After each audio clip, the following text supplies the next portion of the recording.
और इसलिए सत्ता, संपत्ति, नॉलेज ये जब हासिल होता है तो उनका बिहेवियर बदल जाता है। और नम्रता, शालीनता, सहजता, सहृदयता, सर्वसमावेशकता ये ह्यूमन रिलेशनशिप के लिए बहुत बड़ी स्ट्रेंथ है। आपके जो सबऑर्डिनेट्स होंगे उनसे आपका बिहेवियर कैसा है। जनरली आप बड़े पोस्ट पर होंगे तो आप उनके साथ थोड़ा सा डोमिनेटिंग या अपना बोलने का तरीका थोड़ा भाई ऐसा रहता है कि ये मेरा कनिष्ठ व्यक्ति है। तो आपको जब तक टीम आप नहीं बनाओगे तब तक सक्सेस नहीं मिलेगा। और टीम की विशेषता ये होती है कि division of work and decentralisation of power. सबसे बड़ी बीमारी पॉलिटिक्स से लेकर बिजनेस में एक है कि जो आदमी सक्सेस है वो हर चीज खुद ही करने की कोशिश करते रहता है कि मैं करूंगा, और उसका एक वो ऐसा समझता है कि मुझे जो समझता है, जो मैं कर सकता हूं, ये नहीं कर सकते, ये समझ कर उसका बिहेवियर होता है। तो आपकी टीम जो बननी है उसमें एक इंपॉर्टेंट बात है जो मैं मानता हूं कि human relationship is the biggest strength of politics, business, industry and everything. और आपकी रिलेशनशिप कैसी है, छोटी छोटी बातों से आपको पता चलता है। मैं और मेरे मित्र एक बड़े नेता के घर गए तो हम मिलने के लिए बैठे थे, तो अंदर में कब्बशी का आवाज आ रहा था, वो चाय पी रहा था। तो मेरे मित्र ने कहा, देखो ये अंदर में चाय पी रहे, हमको नहीं पूछ रहे। अब छोटी बात है कि आपके आए हुए आदमी को पानी दीजिए, अगर संभव हुआ तो चाय दीजिए, तो उसको अच्छा लगेगा। आपका उसका इमीडिएट बिहेवियर कैसा है ये आपके प्रति इंप्रेशन क्रिएट करता है। और एक मैथमेटिक्स की बहुत अच्छी इक्वेशन को मैं अक्सर याद रखता हूं कि ए नाम के व्यक्ति ने ए स्क्वायर काम किया और बी नाम के व्यक्ति ने बी स्क्वायर काम किया, तो total work is A square plus B square.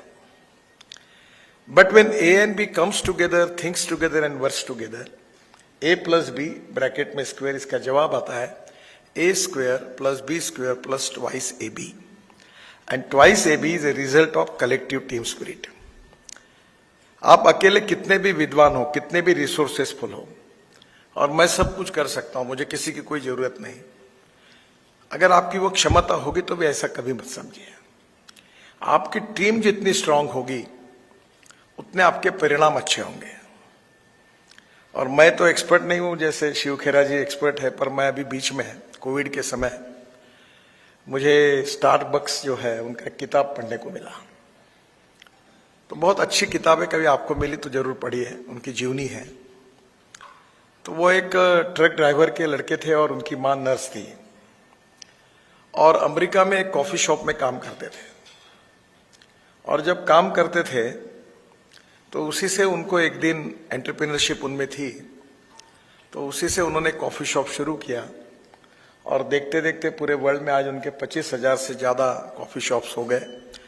उनका लॉस एंजल्स में बहुत बड़ा उनका बिल्डिंग है। और उन्होंने बहुत अच्छी बात कही। उन्होंने जो बात कही कि जब आपको सक्सेस मिलता है तब उसकी खुशी अगर आपको अकेले को होती होगी तो दैट सक्सेस इज मीनिंगलेस। पर आपको जब यश मिलेगा, सक्सेस मिलेगा, तो आपसे ज्यादा खुशी आपके सबऑर्डिनेट में, आपके कार्यकर्ताओं में, आपके मित्रों में, आपके परिवारजनों में आपसे ज्यादा खुशी होगी। Then that is the true meaning of the success. अब प्रॉब्लम यही होता है कि ये जो सत्ता है, नॉलेज है, संपत्ति है, और किसी भी क्षेत्र में ये अहंकार पैदा ही करती है। अहंकार, अभिनिवेश और आत्मविश्वास। अहंकार और आत्मविश्वास में फर्क है, अभिनिवेश और आत्मविश्वास में फर्क है। सेल्फ कॉन्फिडेंस होना चाहिए पर ईगो नहीं होना चाहिए। और इसलिए जिस दिन आत्मविश्वास तो होना ही चाहिए, पर उसका रूपांतर अगर अहंकार और एरोगेंस में होता है तो लोग आपके मुंह पर नहीं बोलेंगे पर मन में उनके प्रति वो अच्छा भाव नहीं रखते। मैं आपको 3 इंसिडेंट बताता हूं जो सीखने लायक है।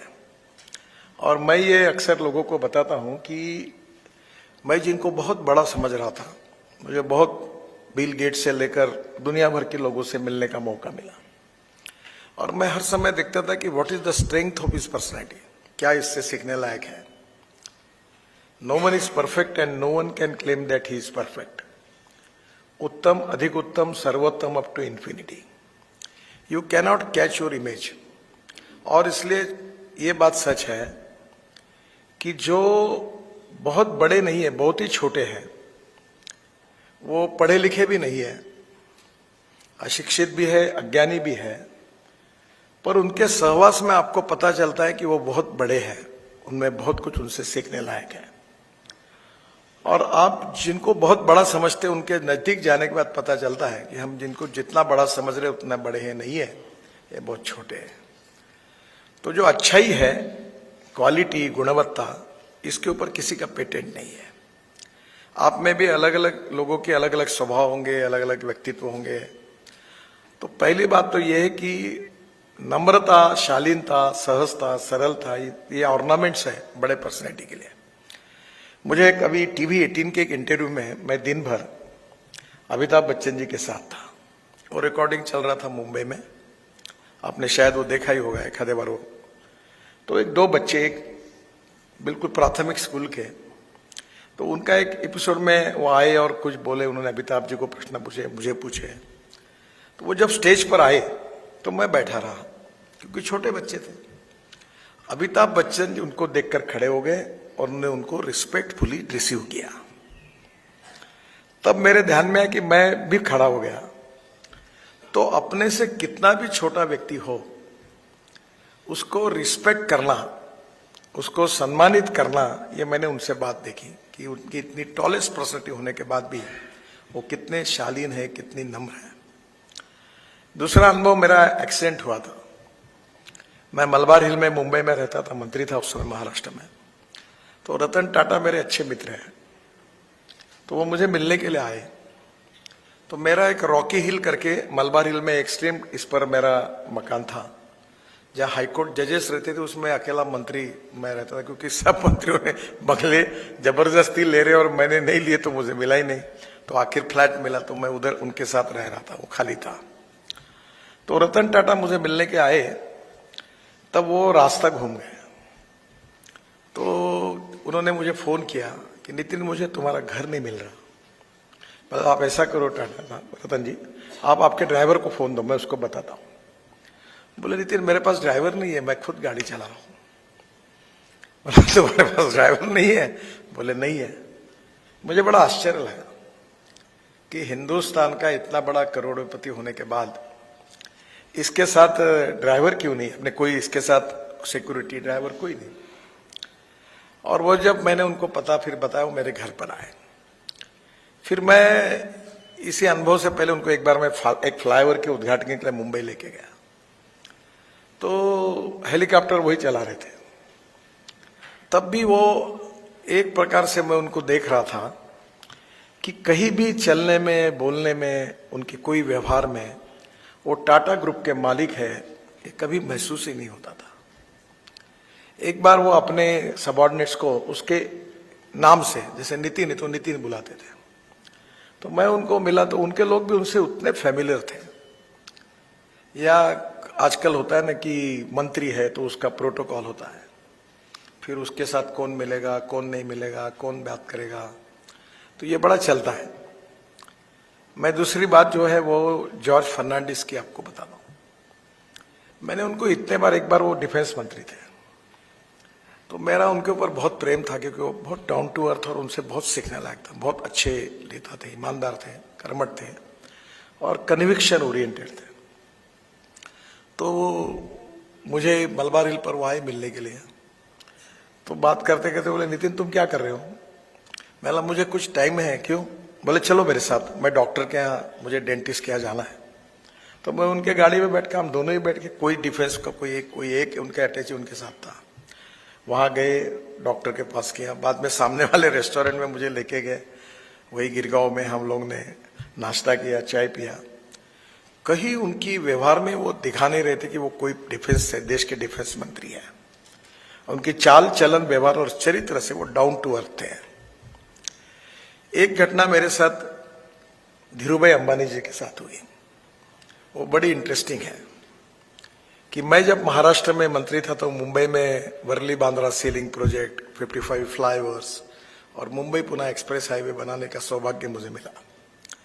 तो उन्होंने मुंबई पुणे हाईवे के लिए टेंडर भरा था और वो टेंडर था करीब 3600 करोड़ का, यानी आज के 36,000 करोड़ का।